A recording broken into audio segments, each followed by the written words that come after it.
This is a bit of a tutorial on how to use electricity as a barter slash trade good, especially in periods of civilizational declension, which we are in right now. In case you haven't been following the requisite geopolitics, basically everything's going completely mad. First and most obvious thing is extension cords. Granted, this is for immediately proximate neighbors, and of course also this assumes that you have sufficient quantity of electricity to barter. So if you have some little rinky-dink, single Harbor Freight solar kit, even the 100-watt ones that they sell now, and just one deep cycle battery, or not even true deep cycle, like a Group 27 RV Marine battery like what I started out with, this isn't really going to be the tutorial for you. If you've got multiple Solarcs and a whole separate system with Magnum and Outback inverters, then yeah, now we're talking. And even if just one of the two, or even like a single Solarc system. And of course with extension cords there are going to be limitations, especially these cheapo, a lot of these are Chinesium, these are Philippines, better than Chinesium. Because their economy is not doing all that great recently. China, that is. These are not for heavy loads, and impress upon people that you're bartering or trading electricity with or to.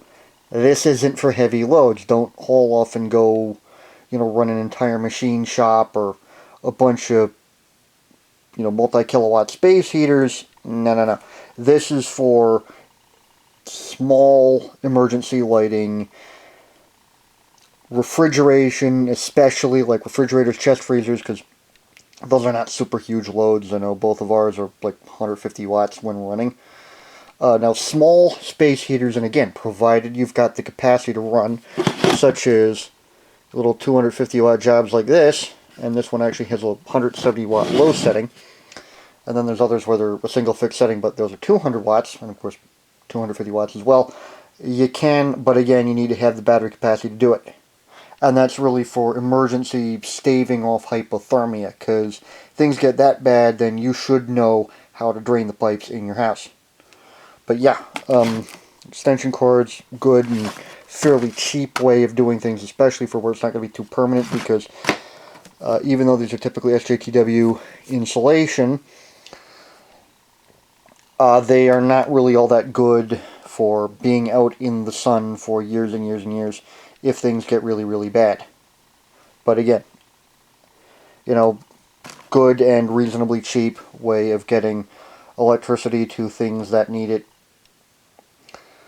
And of course also you're going to want to monitor power, so knowing what people are putting on the system, like any prospective loads, having one or ideally a couple of plug-in power meters like this. It's a standard P3 kilowatt. It's been around for ages. I think I bought my first one very early 2007, and I actually still have it and still use that same one to this day. This is not one of those. This is a newer one. And just making sure that the load doesn't exceed a few hundred watts, and plus also run simulations, like in the sense of, run an extension cord to the appliance that you need to run, and check at the appliance end, is the potential drop acceptable? Like if you've normally got 120 volts coming out of your inverter or generator or whatever, and it drops to say like 115 to 118, you're golden. If it drops to say 100, not good. Likewise, anything heats up, not good. And that's where worst comes to worst, just go around and check, especially with the outside skin of your fingers, because that is actually quite sensitive to radiated heat. Which of course you shouldn't be able to pick up anything like that, but also you touch it with the back of your hand or the back of your fingers. Again, you shouldn't be detecting anything more than a slight warmth at that. And if you have something like an infrared thermometer, or even better, a thermal imaging camera, because those have gotten fairly cheap nowadays, assuming you can find one, because again, supply chain issues, make use of what you have. Depending on the application, you can also make your own extension cords. Now, important caveat for UF cable like this, direct burial underground feeder stuff, basically it's Romex but designed for outdoor use, this is not to code for use with extension cords. The reason being is because in 14.2, 12.2, 10.2, basically every size below 8 gauge, it is solid core wire. Solid core wire, if flexed a lot, will work harden and runs the risk of breaking, and then you get risk of arc faults and other unhappy, splody, burny, not good. So if you are using this cable specifically, use it in applications where it will be put somewhere and never moved, never flexed, never subjected to any kind of bending stresses beyond initial installation.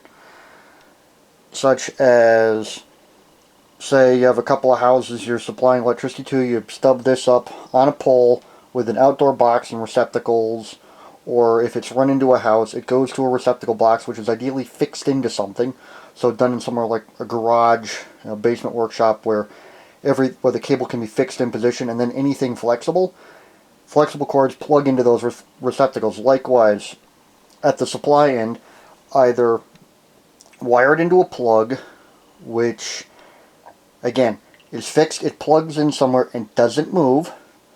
You have a plug which then is plugged into an extension cord which can flex, or you wire it into a junction box which then goes to a plug that goes to flexible cord, and a plug which goes into whatever.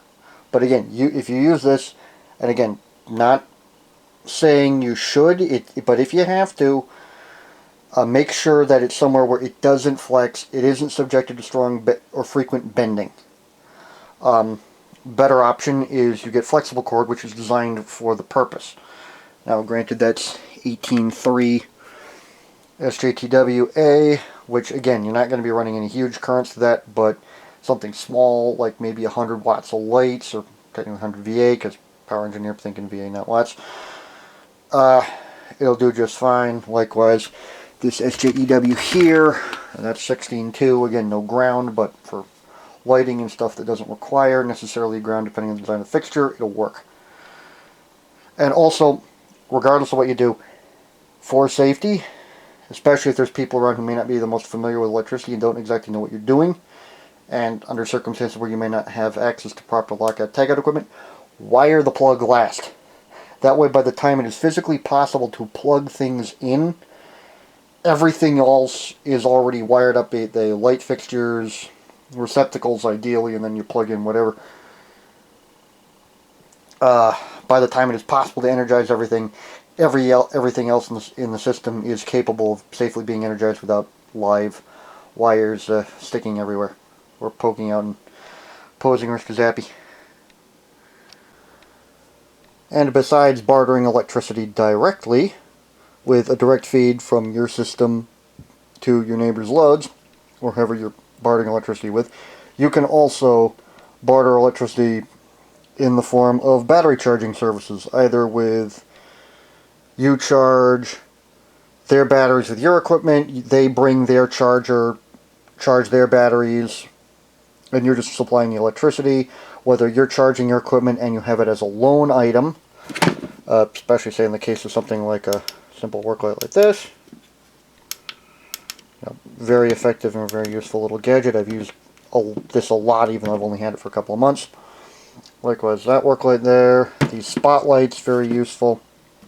And even for running appliances, this 150 watt inverter, well, 150 VA technically, which is really only good for lighting, but for mostly because it's square wave. But I have used soldering irons for field soldering to very good effect. Then this 300 watt pure sine inverter, which also runs off of bigger 40 volt batteries. You know, it's a way of bartering electricity to people where it isn't feasible to run cables over that distance. And I'm not just talking about charging tool batteries. You can also charge individual cells, like nickel metal hydride and lithium ion with this charger, nickel cadmium with this charger. Yes, nickel cadmium is still perfectly valid cell chemistry in this day and age, especially for stuff like flashlights. lead acid gel batteries, a charger like this, which does 6 or 12 volts. You can charge USB devices, even charging 12 volt batteries, both for vehicular or engine starting applications, or charging 12 volt dual purpose RV marine batteries, which are a fairly simple way of getting decent quantities of electricity from point A to point B, as long as you don't mind lugging around something that weighs usually about 62 to 65 pounds, depending on the battery, manufacturer, etc.